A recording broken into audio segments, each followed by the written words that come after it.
Hello viewers, আসসালামু আলাইকুম। আজকে আমি আপনাদেরকে দেখাবো যে পানির লাইন হাওয়া দিয়ে কীভাবে পরিষ্কার করে।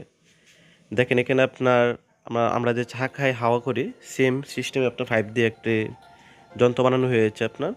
সেটা দিয়ে আপনার লাইনে আপনার হাওয়া দেওয়া হয়। প্রথমে হাওয়া দেয়, এই যে দেখেন আপনার হাওয়া দিতেছে। হাওয়া দেওয়ার পরে যখন আপনার এখানে আপনার পানির মধ্যে একটা প্রেশার পড়ে, পাইপের ভিতরে হাওয়া ঢুকে, তখন দেখা গেছে আপনার পাইপের ভিতরে যে ময়লাগুলো আছে সবগুলো একবারে বের হয়ে যায়। দেখেন হ্যাঁ, কীরকম একটা ময়লা বের হচ্ছে আপনার, একদম কালো হয়ে গেছে। খাওয়ার পানির লাইনে এরকম ময়লা হয়ে যাচ্ছে আপনার।